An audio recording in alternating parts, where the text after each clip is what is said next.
केशो पञ्चणमुखारो सर्वपापप्रणाशनो मङ्गलानं च सर्वेषां परमं पुण्यमङ्गलम् ओंकारबिन्दुसंयुक्ता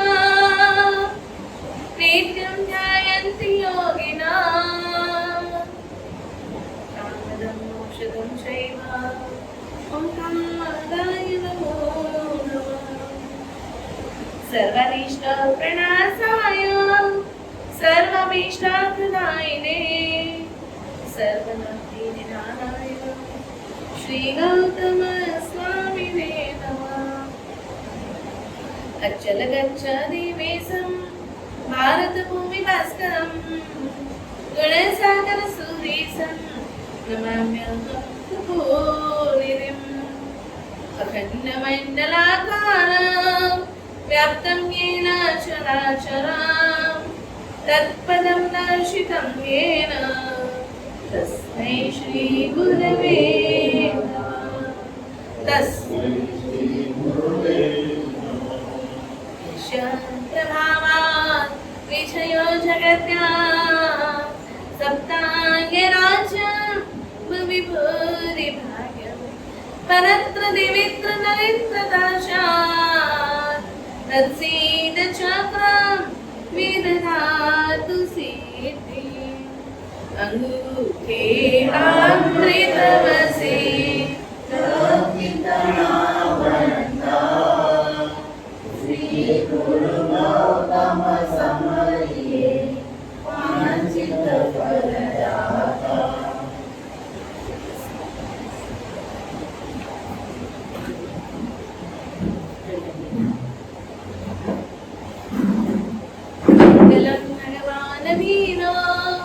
मंगलम गौतम प्रभु मंगलम सूलिभद्राद्या जैनो धर्मस्तु मंगलम। परमात्मा ने परम मंगलकारी परम कल्याणकारी એવા પરમાત્માની આપણને પ્રાપ્તિ થઈ। જીન શાસનની પ્રાપ્તિ થઈ, દેવ ગુરુ અને ધર્મની પ્રાપ્તિ થઈ। આ પ્રાપ્તિ અનંતવાર થઈ છે, છતાં આપણે હજી સુધી સંસારમાં છીએ। બસ એનું મૂળ એનું જળ શોધવાનું છે કે અનંતા જીવો દેવ ગુરુ ધર્મના પ્રભાવે, દેવ ગુરુ ધર્મના કારણે, દેવ ગુરુ ધર્મની આરાધના કરવાથી મોક્ષમાં પહોંચી ગયા અને આપણે હજી અહીંયાના અહીંયા ભ્રમણ કરીએ છીએ। એનું કારણ શું છે? બહુ મજાની ચાર પંક્તિઓથી આજની શરૂઆત કરીશું। नक्शे में रास्ते हजार मिलते हैं, नक्शे में रास्ते हजार मिलते हैं, पर जीवन की मंजिल नहीं मिलती। जब तक तत्वों का दीप न जले आत्मा को सही राह नहीं मिलती। तत्वों का दीप जले तो अज्ञान का अंधकार मिटता है, जीवन का हर कदम फिर मोक्ष की ओर बढ़ता है। जो जिनवाणी के मार्ग पर चलना सीख जाए, जो जिनवाणी के मार्ग पर चलना सीख जाए, उसका जीवन ही सच्ची प्रार्थना बन जाता है। परमात्माना मार्ग पर चालવું, કદમ કદમ મોક્ષની સમક્ષ આગળ વધવું। તો શું અત્યારે આપણે પરમાત્માના માર્ગ ઉપર નથી ચાલતા? અત્યારે આપણે તૃપ્તિબેન પરમાત્માના માર્ગ ઉપર નથી ચાલતા? ચાલીએ તો છીએ, બરાબર છે। રોજ સવારના ઉઠીને દેરાસર જવું, સામાયિક કરવું વગેરે વગેરે આરાધનાઓ કરીએ છીએ, છતાં પણ જ્ઞાનીઓએ એમ કીધું કે જ્યાં સુધી તત્વ આપણા જીવનમાં પ્રગટ નથી થતું ત્યાં સુધી ભવનું ભ્રમણ આપણું દૂર થતું નથી। તો તત્વ એટલે શું? ચારુબેન, તત્વ એટલે કરો સંગીતાબેન? એટલે તત્વ, તત્વ એટલે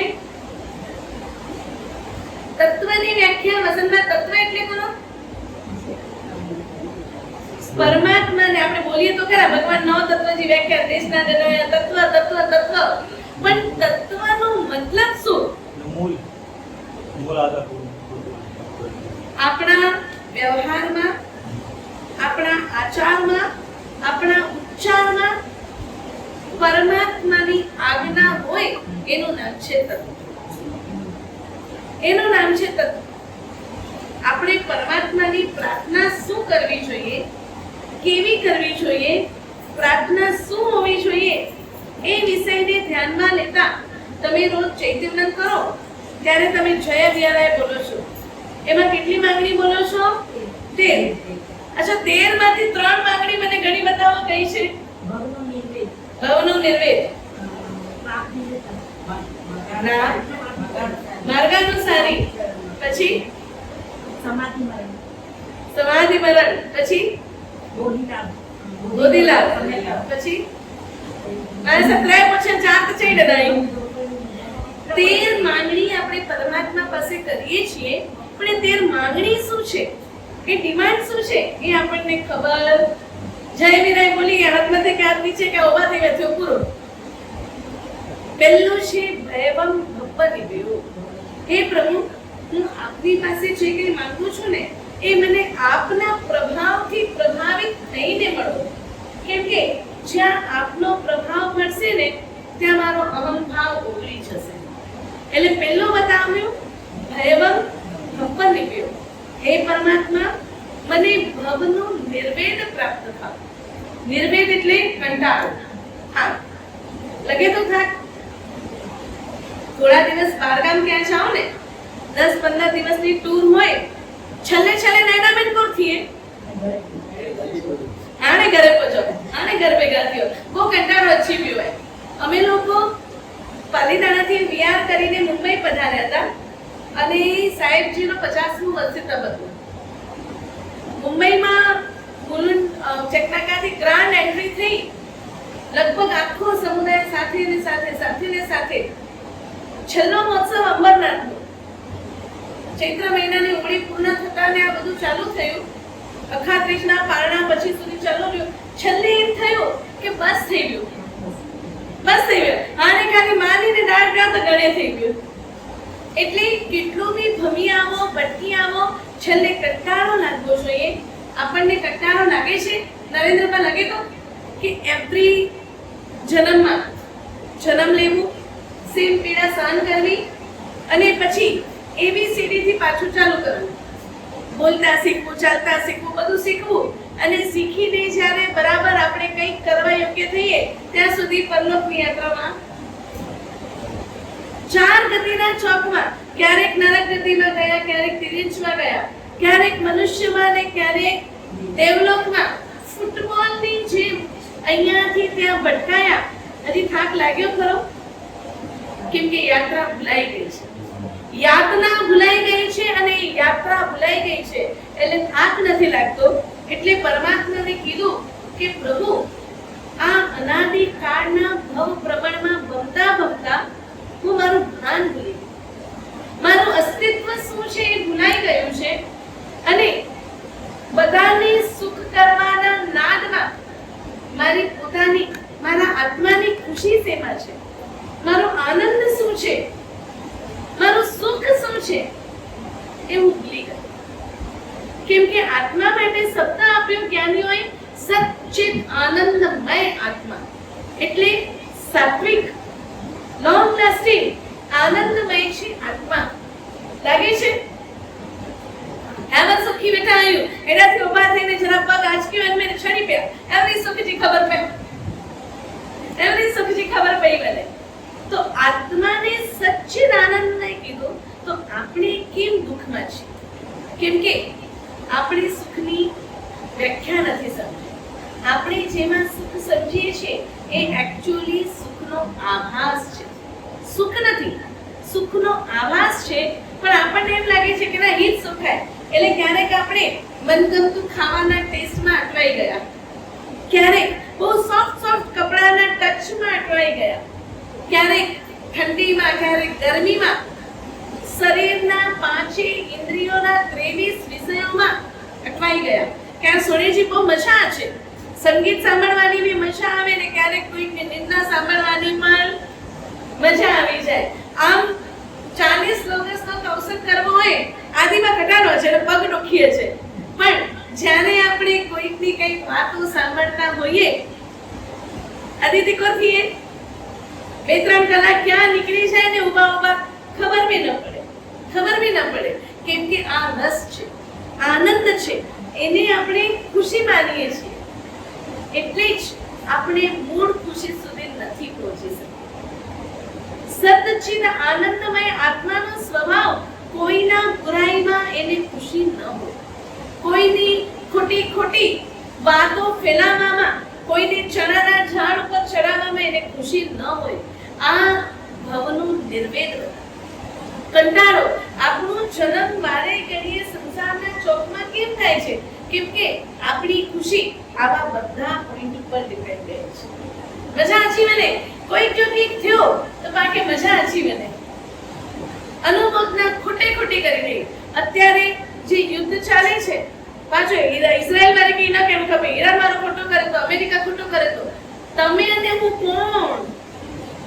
અનર્થ દંડના આપણે ભાગીદાર બનીએ છીએ. જે નિયતિ છે, જે જેમ થવાનું છે, આપણે માત્ર શાંતિ માટે, પ્રેમ માટે, આનંદ માટે, વિશ્વ શાંતિ માટે જાપ અને પ્રાર્થના કરી શકીએ. બાકી કોઈને ક્રિટિસાઇઝ કરવાની આપણને કોઈ પણ પ્રકારની ભગવાને આજ્ઞા આપી, ભગવાને કોઈ પણ પ્રકારના રાઇટ્સ આપણને આપ્યા નથી. તો આજે આપણે જે વાત કરવી છે, આપણા વ્યવહારમાં, આપણા વ્યાપારમાં અને આપણા વાણીમાં, આપણા વિચારમાં પરમાત્માનું તત્વ એટલે આ જ છે. આપણા વિચાર એવા આચાર બનશે, એવી જ ઉચ્ચાર બનશે. એટલે મનમાં જે વિચારો આવે છે એ વિચારો કેવા છે? એ વિચારો કોના આધાર ઉપર છે? રાગના બેઝ ઉપર છે કે દ્વેષના બેઝ ઉપર છે? એ નું નામ છે તત્વ. આપણા મનમાં જો રાગ પ્રેરિત વિચારો હશે તો તત્વ ગાયબ છે. આપણા મનમાં જો દ્વેષ પ્રેરિત વિચાર હશે તો તત્વ ગાયબ છે. તત્વનો મતલબ રાગ અને દ્વેષ વગર સુંદર મજાના, જે કોઈને હાનિ ન કરે એવા વિચાર, એને જ તત્વ કહેવાય. અને તત્વ વગરનું આપણું જીવન એટલે જે સમંદરમાં બહુ મોટી સ્ટીમર નીકળી હોય, ઘણી બધી ફેસિલિટીઝ હોય એમાં. આજે જે તમે ક્રૂઝમાં જાઓ છો, આદિભાઈ શું નથી હોતું? આખી દુનિયા એમાં સમાયેલી હોય છે. Best hotel, best Cook, theatre થી માંડીને ડીજે થી માંડીને બધી જ વ્યવસ્થા એમાં હોય. પણ જો એ સ્ટીમરમાં કંપાસ ન હોય તો શું થાય? પૂનમ શું થાય? ડાયરેક્શન મળે જ નહીં અને જહાજ, સ્ટીમર એ ભૂલો પડી જાય. એ વર્તમાન કાળે આપણા જીવનમાં બધું જ મળ્યું છે. આપણને દેવ મળ્યા છે, ગુરુ મળ્યા છે, ધર્મ મળ્યો છે અને આર્ય કુલમાં જન્મ મળ્યું છે. બધી ઘણી બધી ફેસિલિટીઝ છે આપણી પાસે, પરંતુ જ્યાં સુધી તત્વ ગેરહાજર છે ત્યાં સુધી આપણા જીવનમાં મળેલું બધું ઝીરો થઈને રહી જાય છે. કેમ કે જે કોઈ આરાધના કરીએ છીએ આપણે સામાયિક એટલે શું વિચાર કરીએ? 39 મિનિટ વીણું હોય ને, હું જાપ કરી ગયું, ધ્યાન કરી ગયું, મૌન કરી ગયું, મને પતી ગયું. એનું નામ તત્વ નથી. 39 મિનિટ એટલે તમારે સ્વાધ્યાય કે એવું નથી કરવાનું.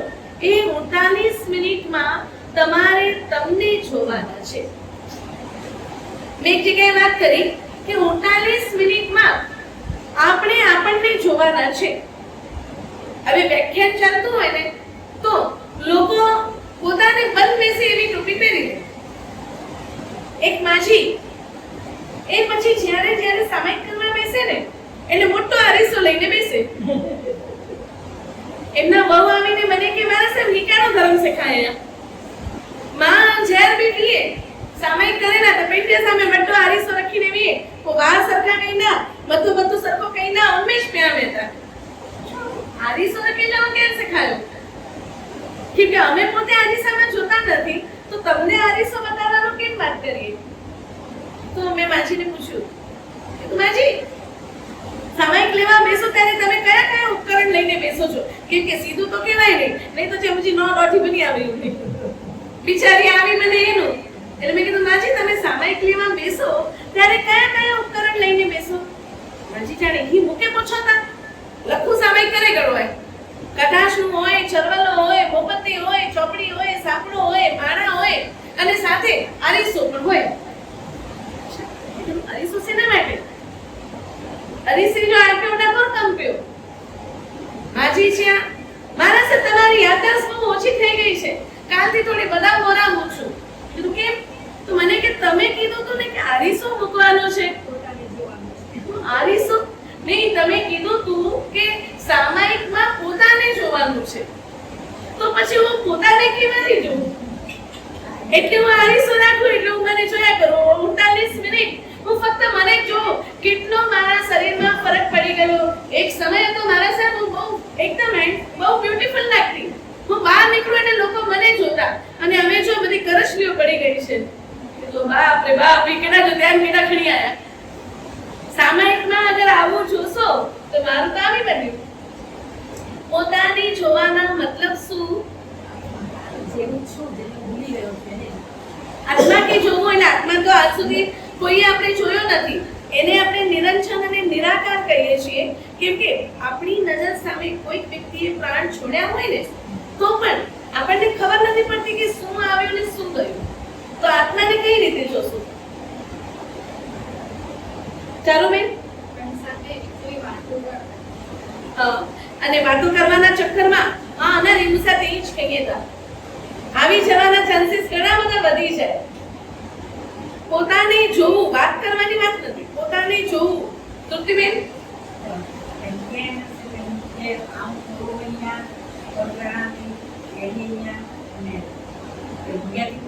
हाँ कैरी है मैडम कारियां तोरियां से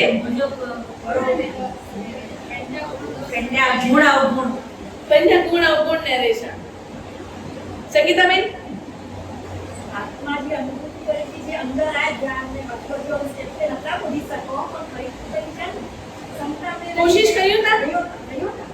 આત્માની અનુભૂતિ એટલે શું? મારે એ જ પૂછવું છે. આત્માની અનુભૂતિ એટલે શું? કીર્તિભાઈ, આત્મા પોતાને જોવું એટલે શું?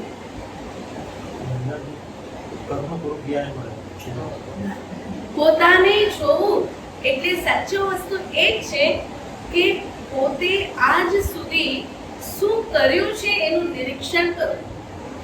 એ જ પોતાને જોવાનો મતલબ કે મેં આટલા બધા પ્રવચનો સાંભળ્યા, મેં આટલા બધું તપ કર્યું, મેં આટલા બધા જપ કર્યા, આટલી બધી તીર્થયાત્રાઓ કરી, આટલા નમસ્કાર મહામંત્ર કર્યા, આટલા મહાત્માઓને મેં વંદન કર્યા, આટલા બધા ગ્રંથોનું મેં શ્રવણ કર્યું, તો એના પછી મારા જીવનમાં શું બદલાવ આવ્યો? મારા જીવનમાં પ્રેક્ટિકલી શું ચેન્જ આવ્યો? એ જ્યાં સુધી આપણે નહીં જોઈએ ત્યાં સુધી આપણને ખબર પડશે. પૂનમ જે દિવસે પહેલી રોટલી કરી હતી, આજે એવી ને એવી જ રોટલી થાય? ન થાય. અને એવી ને એવી રોટલી થતી હોય તો મમ્મી શું કરે? ઘરમાંથી બહાર કિચન બંધ કર, બાતો છો કમ થાય. એટલે જે દિવસે આપણે પ્રથમ પગથિયું ભર્યું છે એ દિવસ અને આજની આપણી સ્થિતિ, આપણી મનની પરિસ્થિતિ, આપણા મનની પરિણતિ, આપણી વિચારધારા સેમ છે કે કોઈ ચેન્જ થયો છે? અચ્છા, ચેન્જ થયો તો એ ખાલી મનના લેવલ સુધી છે કે એને પ્રેક્ટિકલમાં પણ આપણે લઈ આવ્યા છીએ? એ છે તત્વ. એનું નામ છે તત્વ. પોતાને જોવું, પોતાને જાણવું, પોતાને સમજવું. કેમ કે બીજા માટે આપણે ઘણું બધું બોલી શકીએ, પણ હું કોણ છું, હું કેવો છું, મારું સ્વરૂપ શું છે એ જાણીને સમજીને બોલવું બહુ અઘરું છે. એટલે આજનો 3 પોઈન્ટ, વિચાર તત્વાનુસારી. તત્વ એટલે શું? એના 3 પોઈન્ટ: વિચાર તત્વાનુસારી, વ્યવહાર તત્વાનુસારી અને વ્યાપાર તત્વાનુસારી. વિચાર તત્વાનુસારી, વ્યવહાર તત્વાનુસારી અને વ્યાપાર તત્વાનુસારી. આ 3 પોઈન્ટને આપણે વિચારીશું, કેમ કે જ્યાં સુધી વિચારમાં તત્વ નથી આવતું, વિચારમાં રાગ દ્વેષ છે, ત્યાં સુધી કરેલી આરાધના બધી શૂન્ય ઉપર જઈને ઊભી રહી જાય છે. આપણા વિચાર રાગ અને દ્વેષ પ્રેરિત એટલે આપણું જીવન શૂન્ય થઈ જાય છે. કોઈ આપણને જ્યારે અપમાનિત કરે ત્યારે આપણું રિએક્શન શું હોય? બહુ સ્ટ્રોંગ. આમ કે સોડીને થોડી વૈરા, ટીટ ફોર ટેટ, નગર નાખી જવું, જેમ કે મને સોડીને વેરાઈ દેતા. એટલે જ્યારે કોઈ આપણને અપમાનિત કરે છે એ સમયે આપણો પણ વ્યવહાર જો એવો જ હોય તો એમનામાં અને આપણામાં શું ફરક? એનો મતલબ દબાઈને બેસી રહેવું એવું જ્ઞાનીઓ નથી કહેતા. સ્માર્ટલી, સન્માનજનક ભાષામાં આપણે એનું પ્રત્યુત્તર આપવો જોઈએ. સન્માનજનક ભાષામાં, કેમ કે આપણા વિચાર હોય એવી જ આપણી ભાષા હોય. જેવા આપણે વિચારો કરીએ એવા ઉદ્ગારો આપણા અંદરથી નીકળવાના હોય. તો સન્માનજનક શબ્દોથી સામેવાળા સાથે વ્યવહાર કરવો જોઈએ. આ છે વિચારમાં તત્વ. વિચારમાં તત્વ બાકી નહીં છે. અને એ મુકે મણી છે વેચ મે નીચે પાયા મોકો નારીને બરાબર આમ બી બતાવી દીધા. આ બીજું બધું ભૂલી જઈએ, પણ આ આપણી સાથે જે અપમાન થયું હોય ને કે વર્ષો વર્ષ એવું તરોતમ તાજું ને તાજું આપણને યાદ રહે. કેમ?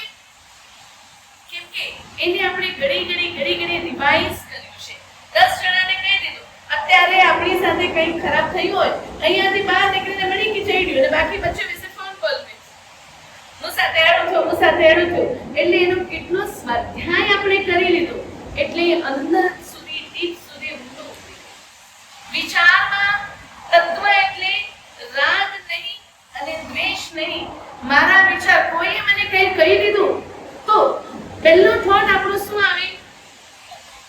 બોલા છે આપણા કોઈ પરિચિત વ્યક્તિ, આપણી કોઈ પરિચિત છોકરી કોઈ છોકરા સાથે જોઈ લે તો આપણો પહેલો વિચાર શું આવે?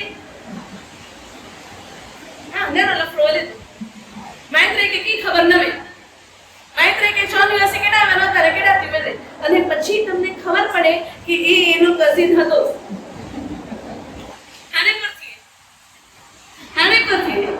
આ રીતે આપણે તો મનમાં જે વિચારોને એન્ટ્રી આપીને, એટલે તમે 18 પાકસ્થાનક બોલો છો ને એમાં 13મું પાકસ્થાનક અભ્યાખ્યાન જે આપણને લાગે છે.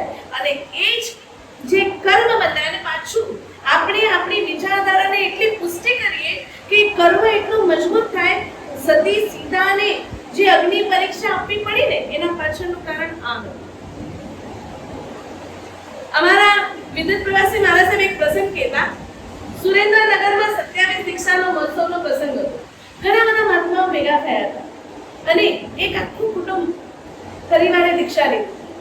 બેન મહારાજ થોડી યુવાન ઉંમરમાં આવી ગયા હતા, ભાઈ મહારાજ મોટા હતા. બેન મહારાજ કોઈનું સાંભળતા નહોતા. એટલે મા મહારાજે ભાઈ મહારાજને ફરિયાદ કરી. તો ભાઈ અને બેન સાઈડમાં આટલા મોટા હોલમાં ભાઈ મહારાજ અને બેન મહારાજ સામે બેસીને વાતો કરે છે. ભાઈ મહારાજ બેન મહારાજને કંઈક સમજાવતા. પાછળથી 8-10 બેન આવ્યા છે કે હવે આ સાધુ સાધ્વીને જો કેવું ચાલે છે. આપણી વિચારધારા કેટલી ખોટી, કેટલી નાની, કેટલી સંકોચિત. આપણે સ્થાન નથી જોતા, વ્યક્તિ નથી જોતા, કોઈને કંઈ નથી જોતા અને આરોપ આપ્યા જ કરીએ. એ આરોપ જ્યારે આપણા જીવનમાં આવે છે ત્યારે હસતા બાંધ્યા કરવો રોતા નવી છૂટે. મારા વિદ્યુત પ્રવાસી મહારાજ તો બલબલાને ખખડાવી નાખે. તમને ખબર નથી ને તમે આ શબ્દો કેમ બહાર કાઢો. આપણા ઘરે કોઈક આવવાના હોય, એ 10 વાગે આવવાના હોય, 11:30 થઈ ગયા હોય ને એના મેં પહેલો વિચાર મનમાં કરવો છે અને એમાં ખબર હોય કે બાય રોડ આવવાના છે. પહેલો વિચાર શું આવે કે તો થયું કે ગાડી જો ટાયર પંચર થયું તો ભયો કે નથી થયું. પોઝિટિવ વિચાર આપણા અંદર બહુ જ આમાંથી કેથી પણ ઓછા આવે છે. એટલે વિચારના તત્વ એટલે રાગ અને દ્વેષ પ્રેરિત આપણે કોઈ વ્યક્તિ પાસે ગાંઠ બાંધી હોય એટલે આપણને એવું જ લાગે એ વિચાર બદલાવી નાખે. એ છે વિચારમાં તત્વ. બીજું છે વ્યવહારમાં તત્વ. વ્યવહારમાં તત્વ એટલે માણસની ઓળખાણ એના વ્યવહારથી થાય છે. તમે કોના સાથે કેવો વ્યવહાર કરો છો એના ઉપરથી આખું ચરિત્ર તમારું ઓળખાય છે. વ્યવહારમાં તત્વ જેના વ્યવહારમાં અહંકાર, ego, I am something, I M everything આ ભાવ જ્યાં આવે છે ને એટલે એ આપણને આપણી સ્થિતિથી નીચે લઈ જાય છે. જન્મથી કોઈ અમીર છે, કોઈ ગરીબ છે એના કર્મોના કારણે, પણ આત્મા કોઈનો ગરીબ નથી, કોઈનો અમીર નથી. પરમાત્માએ તો એટલું કીધું કે કુંથુઆના શરીરમાં પણ એ જ આત્મા છે. કુંજર એટલે કે હાથીના શરીરમાં પણ એ જ આત્મા છે. ફક્ત અત્યારે બંનેના કર્મ સંયોગે સંયોગ અલગ અલગ છે, સત્તા અલગ અલગ છે, સ્થિતિ અલગ અલગ છે. એનો મતલબ આત્મા અલગ છે એવું નથી. તો આપણે કયા જીવ સાથે કેવો વ્યવહાર કરીએ છીએ.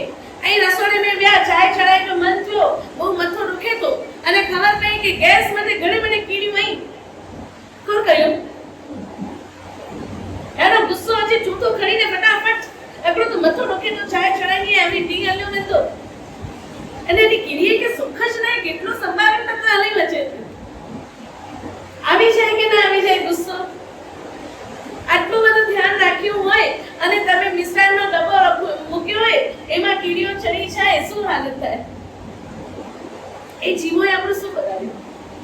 વ્યવહારમાં તત્વ અહીંયા બતાવે છે અને કહેતે ગુસ્સો આવ્યો સીધો હાથમાં મોબાઈલ ફોન ચડાય ગના બેસકી ફેંકાઈ લેતા એવો ગુસ્સો.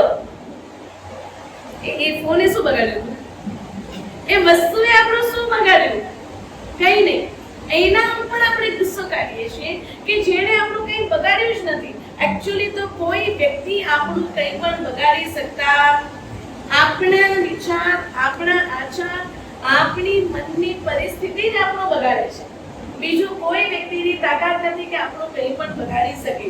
એટલે આપણા વ્યવહારમાં નમ્રતા હોય, આપણા વ્યવહારમાં ન્યાય હોય, આપણા વ્યવહારમાં સંવેદનશીલતા હોય એ છે વ્યવહારમાં તત્વ અનુસારી.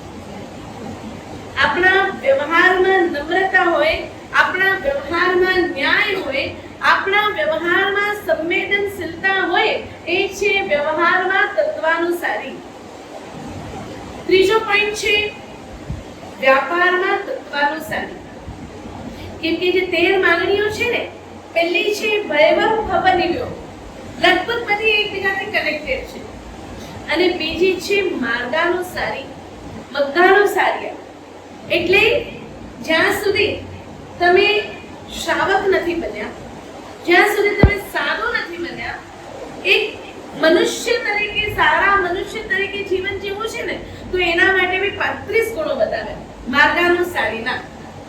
35 ગુણોમાં સૌથી પહેલું બતાવ્યું ન્યાયોપાર્જિત ધન. એટલે તમારા ઘરમાં જે ધન આવે છે એ કેવું છે. કેમ કે આહાર તેવો ઓળખાણ, તમારા ઘરમાં જે ધન આવશે એનાથી જ તમારો આગળનો સંસાર ચાલશે. અગર એ જ જો વિપરીત હોય, અગર એ જ જો ગડબડવાળું હોય તો આપણા આચાર, વિચાર, ઉચ્ચાર, આપણી પરંપરા સંપૂર્ણ તકલીફમાં આવી જાય. એટલે વ્યાપારમાં તત્વાનુસારી પણ. અને આજે એનો પહેલો ગુણ માર્ગાનુસારીના 35 ગુણોમાંથી ન્યાયોપાર્જિત ધન એ પહેલો ગુણ છે. એના 3 પોઈન્ટ છે આપણી પાસે. ધનને ઉપાર્જન કરવું, ધનને કમાવું, એના 3 પોઈન્ટ: માઇન્ડ, માઉથ અને મેનર્સ. માઇન્ડ, માઉથ અને મેનર્સ. ન્યાયોપાર્જિત ધન, મની મેટર્સ કઈ રીતે? માઇન્ડ, માઉથ અને મેનર્સ. આપણે જે 4 પ્રકારના પુરુષાર્થ બતાવ્યા ને એમાં પણ ધર્મ, અર્થ, કામ અને મોક્ષ આ 4 પ્રકારના પુરુષાર્થ બતાવ્યા. એટલે પહેલો પુરુષાર્થ બતાવ્યો ધર્મ અને બીજો બતાવ્યો અર્થ. અર્થ એટલે કમાવો, પૈસા. તો તમને કઈ પરમાત્માએ બધાને દીક્ષા લઈને સાધુ બનવા નથી વાત કરી. પહેલા તો તમારા જીવનમાં માનવ બનવાનું છે. માનવ બન્યા પછી મુનિ બનવાનું છે અને પછી મોક્ષમાં જવાનું છે. સર્વપ્રથમ માનવ બનવાનું છે, પછી મુનિ અને પછી મોક્ષ છે. આપણે સૌએ પોતાને પૂછવાનું છે કે હું માનવ છું? આકૃતિમાં આપણે માનવ છીએ, પણ આપણી પ્રકૃતિ કોના છે? ન્યાયોપાર્જિત ધન.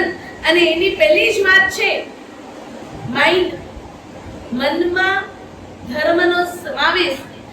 તમે જ્યારે ધન ઉપાર્જન કરો, પૈસા કમાવો, ત્યારે તમારું ધર્મ એ ત્યાં સાક્ષાત હાજર હોવું જોઈએ.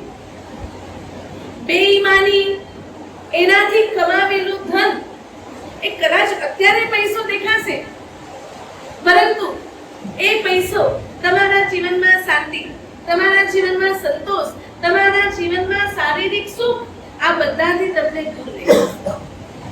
પૈસો દેખાશે, તે પૈસો ક્યાં ડોક્ટરોમાં, વકીલોમાં, ક્યાં ને ક્યાં વયો જશે.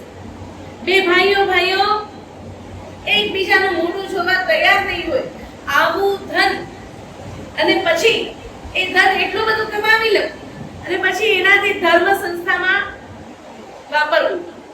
પરમાત્માએ ક્યાંય આવું નથી બતાવ્યું કે એટલું બધું ધન કમાવો અને એ ધન કમાવેલા પાપને પ્રાયશ્ચિત કરવા માટે તમે મોટા એવું નથી બતાવ્યું. મોટા આયોજનો કરો કે મોટા ઠેકાણે પૈસા ખર્ચો. પરમાત્માએ એવું નથી બતાવ્યું. એટલે તો આપણને પુણ્ય શ્રાવકની વાત આવે છે. કેટલી શાંતિ હતી, કેટલો સંતોષ હતો જીવનમાં. આજે આ બહુ જ મહત્વની વસ્તુ છે કે ઈમાનદારી જ્યાં આપણા જીવનમાંથી રજા લઈ લે છે, માનવતા જ્યાં આપણા જીવનમાંથી રજા લઈ લે છે, ત્યારે જીવનમાં ઘણા બધા મુશ્કેલીઓનો સર્જન થાય છે. માનવતા ઘણી એવી ઓફિસો હોય, છુટ્ટી ના મળે તો ના જ મળે. તમારા ઘરમાં કોઈ માંદું છે, એ તમારો પ્રોબ્લેમ છે, તમારો લુકાઉટ છે. તમે જોઈ લો કેમ અમને તો અમારું કામથી મતલબ છે. અત્યારે વર્તમાનમાં જે પરિસ્થિતિ થઈ છે ને, ઘણા ઠેકાણાથી સમાચાર આવે કે અમને આવા વાતાવરણમાં પણ ઓફિસમાં બોલાવવામાં આવે છે.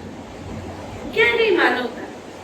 બે પૈસા ઓછા હશે ને એનાથી મોક્ષ નહીં આવે, પરંતુ માનવતા વગરનું જીવન શું કામનું? જેવું જીવ મારામાં છે એવું જ એનામાં છે. બે પૈસા ઓછા મળ્યા, કદાચ એ લોકોએ નુકસાની કરી, તો બી ફરક શું પડે? એ નુકસાની ક્યારે થઈ? ખબર છે, જ્યારે જીવનમાં બેઈમાની આવે છે ને, એટલે આપણો પુણ્યનો કોટો છે ને નીચે ડાઉનફોલ કરે છે. તમારા જીવનમાં જેટલી ઈમાનદારી આવશે ને, પૈસો કદાચ ઓછો હશે, પરંતુ એ ઈમાનદારીથી જે પુણ્ય બંધાશે ને, એ પુણ્ય તમને પરમાત્માની સમકક્ષ લઈ જશે. એક સાચો બનેલો દાખલો લગભગ 2 વર્ષ પહેલાની વાત છે. પર્વાધિરાજના દિવસો હતા અને મુંબઈથી એક પરિવાર પાલિતાના શત્રુંજયમાં નંદપ્રભાની બાજુમાં એક જિનાલય છે, ત્યાં પર્વાધિરાજની આરાધના કરવા માટે આવ્યા. 20-22 વર્ષના એમનો દીકરો, જે એને પપ્પાના પાછળ ધંધાને સંભાળી લીધું હતું, એ લોકોનું 8 દિવસ 64 પ્રહરી પૌષધ અને મૌન હોય. ધંધા સંબંધી કોઈ પણ વાત ચાલે જ નહીં. બીજનો દિવસ હતો, સવારથી પાર્ટીનો ફોન આવી રહ્યો. એટલે એમનો જે મેનેજર હતો, બપોરે આવીને શેઠને કહે છે કે શેઠ, મને ખબર છે તમારું મૌન છે.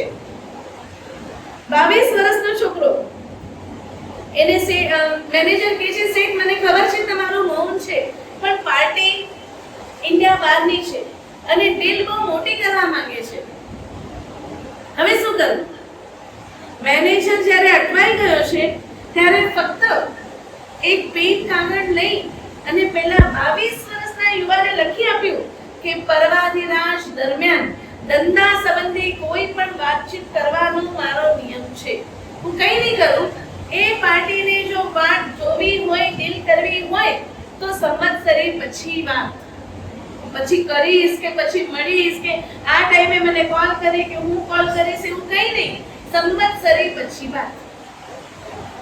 અને પાછી કોણ લગે મારા સર બટી બટી ઓફિસે में मैंने तो થોડું ઘણું તો ખરી બને રકાઓની વટીમાં કેના લગો એ લોકો સાથે બેસીએ તો પછી થોડું ખાઈ પી લેવું પડે, નહીં તો એમની સામે આપણે કેવા લાગીએ. આપણા જૈનના આચારો જે છે ને એ બહુ ઊંચા છે, પણ આપણે એને નીચે કેટેગરીમાં લઈ આવ્યા છીએ. આપણું મોરલ આપણે ડાઉન કર્યું છે. તમને ખબર છે આજનો સાયન્સ અને આજનો યુવાધન, આજના જે ડાયટિસ્ટો છે ને એ આપણા આચારને જ ફોલો કરાવે છે, એને જ ફોલો કરાવે છે. આજના મોટા મોટા તમારા ટીવીના કલાકારો હોય કે પડદાના કલાકારો હોય એ લોકો બી રાતના નથી ખાતા. આપણા ધર્મના જે ઉચ્ચારો છે, જે સંસ્કારો છે એટલા ઉચ્ચ છે. પહેલા છોકરો 22 વર્ષનો ના પાડી દીધી અને એક વખત તમારી અંદર હિંમત હોય ને, નહીં આ વસ્તુ મારા દેવ અને ગુરુને શરમ અપાવે, એમણે ના પાડી છે એટલે હું હાથ નહીં લગાડું. જો તમારી ખમીરી ને ખુમારીનો પ્રભાવ પેલી પાર્ટી વિચાર કરે છે, જે વ્યક્તિ પોતાના ધર્મમાં આટલો મજબૂત છે એની સાથે વેપારની ડીલ કરીશું તો કોઈ પણ પ્રકારનો પ્રોબ્લેમ આવશે. ખાલી જરૂર છે આપણા અંદરના સત્વને મજબૂત કરવાની. માઇન્ડ નથી ધર્મ, વિચારીને ધર્મ કરો. મગજને જાગૃત રાખીને પૈસો કમાવો. બીજું છે માઉથ. ધન ઉપાર્જન માટે વાણીમાં છલ કપટ, ઊંધું સચું ખોટું સાચું. તમે જ્યારે 12 અતિચાર બોલો છો ને તો બીજું અતિચાર બોલો છો.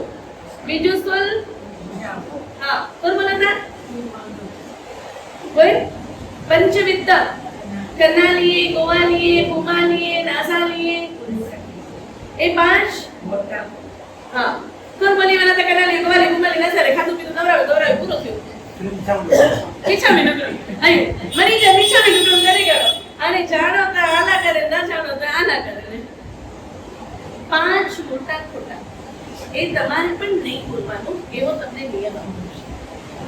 અમારે તો આજીવન ખોટું બોલવાનું જ નથી, પણ તમારા જીવનમાં જે બિનજરૂરી પણ ખોટું બોલાઈ જાય છે ને, ઘણી વખત છોકરીઓ માટે, છોકરાઓ માટે ખોટું બોલાઈ જાય. છોકરો ભણેલો ઓછો હોય અને ચેડી રીતે ડિગ્રી પાસ થાય તો ભલે ડિગ્રી ડિપ્લોમાથી મળેવી કે કી પણ મળેવી, દીકરી માટે આવું બોલાઈ જાય. આ બધા જ ખોટા બોલવાની ના પાડી છે. આ જગ્યા વેચવાની હોય તો જે જગ્યામાં કઈ ગડબડ હોય પાછું ના લઈ તો બહુ ફળદ્રુપ જમીન એમ કરીને જગ્યા વેચી. છલ કપટ સાથે આવું જે કંઈ પણ બિઝનેસ થતો હોય તો એનો આપણને ઘણો બધો ઊંધો અસર થાય છે. ત્રીજું બતાવ્યું મેનર્સ. એટલે આપણા વ્યવહારમાં મેનર્સ કેટલા છે, બિઝનેસ માટેના આપણા રૂલ્સ શું છે, કાયદા કાનૂન શું છે. Manners is must important. આપણે આપણા લેબર સાથે કઈ રીતે ડીલ કરીએ છીએ, એ લોકોને આપણે કઈ કેટેગરી સાથે વર્ક કરીએ છીએ. આપણા વડીલો, જ્યાં સુધી મેં સાંભળ્યું છે, એ લોકો પોતે જાતે એ લોકો સાથે જોડાઈને કામ કરે. અને આજનો વર્ગ કોન્વેન્ટ કલ્ચરનો અભ્યાસ આવ્યો એટલે અહંકાર એટલો આવી ગયો, આમ ને આમ આવ્યું ને આમ શીખવાડી દીધું. અહીં ઉભા મેં તો અહીં ઉભી. આપણી સંસ્કૃતિ આમ ઉભા રહેવાની છે અને આજે આવી ગયું અદબવાદી ને. એટલે આપણા મેનર્સમાંથી રિસ્પેક્ટ નીકળી ગઈ, આપણા મેનર્સમાંથી હમ્બલનેસ ઓછી થઈ ગઈ, આપણા મેનર્સમાંથી પોલાઇટનેસ ઓછી થઈ ગઈ, આપણા મેનર્સમાંથી હેલ્પફુલનેસ ઓછી થઈ ગઈ. અને જેમ જેમ આ બેઝિક ગુણો, આ ફાઉન્ડેશનના ગુણો આપણા જીવનમાંથી નીકળતા જાય તેમ તેમ આપણે અહંકારી બનતા જઈએ છીએ. આપણી સંસ્કૃતિ પ્રણામની છે, જય જીનેન્દ્રની છે, રામ રામની છે. નમીને બે હાથ જોડીને ભાઈ તું કયા અભિમાનમાં જીવે છે. કેમ કે પક્ષી પણ કેટલું બી ઊંચે ઉડે ને, આખર તો એને નીચે આવવું જ પડે. ફ્લાઇટ પણ તમારી કેટલી બી ઊંચાઈ ઉપર ઉડતી હોય હોય એટલે શું થાય? એક સમય તો એને જમીન ઉપર લેન્ડ થવું જ પડે. અને પાપી ની ગણેવા લેની તો કરતી કંદ દુખીએ છે ઓન જોઈએ તો બી માથું કંદ દુખી જાય. એટલે આપણે પણ જીવનમાં જેટલું આમ અક્કડ રહીશું એટલો આપણા જીવનમાં પોલાઇટનેસ, હમ્બલનેસ, રિસ્પેક્ટ આ બધું ઓછું થતું જાય છે. જીવનમાં આ બધું મહત્વનું છે. પહેલો વિચારો લેબર છે કેમ કે એણે આગલા ગૃહમાં જીવદયાનું પાલન નથી કર્યું. એણે આગલા જન્મમાં ધર્મની આરાધના નથી કરી. એણે આગલા ગૃહમાં કોઈ સત્કાર્ય નથી કર્યું, કોઈ પુણ્ય નથી કર્યું. એટલે આપણી માટે લાઈવ એક્ઝામ્પલ છે કે આપણા અને એનામાં ફરક શું છે. તમે એસી વાળી રૂમમાં બેસીને 5 લાખનો સોદો કરો અને એ બિચારો તડકામાં સવારથી સાંજ સુધી તપે અને 500 રૂપિયા માંડ કમાવે. આ છે તરતમતા પુણ્ય અને પાપ. અને આપણે અગર જો સામે એમની સાથે એવો જ વ્યવહાર કરીશું તો જોઈ લેજો કે આ આપણું ફ્યુચર છે. આ આપણું ફ્યુચર છે. એટલે આપણા માઇન્ડ, આપણું માઉથ અને આપણા મેનર્સ આપણા લાઈફના હર સ્ટેપમાં ઇમ્પોર્ટન્ટ છે. દરેક ક્ષેત્રમાં મગજ કેડા ને કેડા ઊંધો છતો આડો અવળો હલે. આપણી વાર્તા ચાલતી હતી, પેલી બે દાસીઓ ઝઘડી છે. માથું કેવું ચાલ્યું? વાત શું હતી? બે કેરીની વાત હતી. 4 કેરીઓ આવી હતી, 5 કેરીઓ હતી. એકે 3 લીધી ને એકને 2 આપી. બહુ કઈ ફરક નહોતો. એક જ કેરી ઓછી આવી હતી રેગ્યુલર કરતા, બરાબર છે. અને એમાં બી એના ઘરે તો 2 બાળકો હતા. એટલે એણે અગર એક કેરી વધારે લઈ લીધી તો કઈ ફરક નથી પડવાનો. પણ આપણું માઇન્ડ ચાલે ક્યાં? ઊંધો ચત્તો કયું થોડું મસાલા મેરી વધારે સ્પાઈસી બનાવ્યું તાર મજા છે. ભાત ની ઈ તડકો દઈ દેતા ટેસ્ટ નતો છે. और मैं थोड़ा स्पाइसी में जाऊं तो मजा आ जाए. બરાબર ને? એટલે પેલી કેટલું મોટું નાટક કર્યું અને પોતાની રાણીને ચડાવી.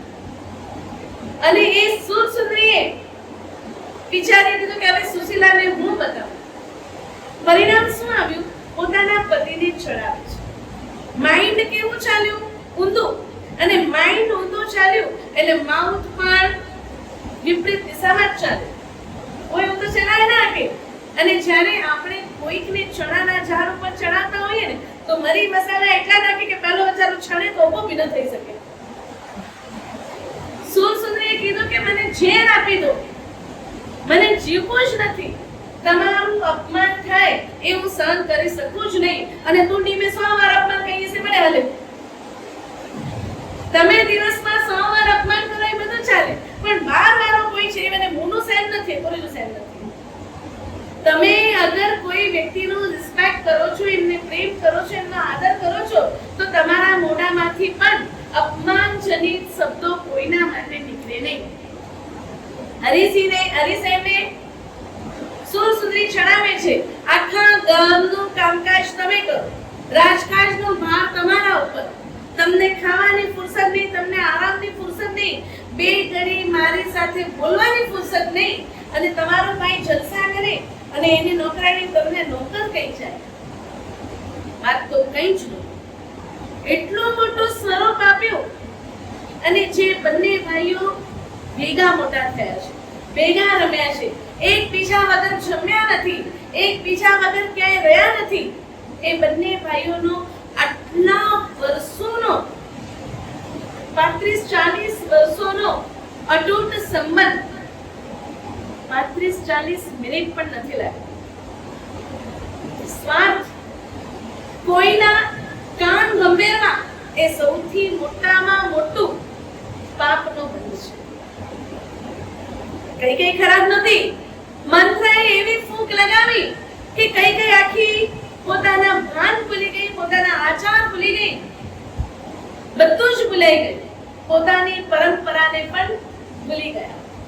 કાયદેસર શ્રી રામ જ રાજગાદીના વારસ હતા, પણ મંત્રાની ફૂંકે કઈને ભાન ભૂલાવી દીધું. પરિણામ શું આવ્યું? આખા પરિવારમાં ધરતીકંપ આવી છે. અને અહીંયા પણ બન્યું એવું છે. હરિસેને નક્કી કરી લીધું કે આ મારો ભાઈ રે તો ઉપાધિ ને રાજા વાજાને બાંધા કાચા કાનના. આપણે લગભગ જે ડિસિઝન લઈએ ને કાચા કાનથી લઈએ. આ મુલાકાત એનો જ છે મારા હંમેશા ની કે આમ જ ખરાબ લાગે મારે.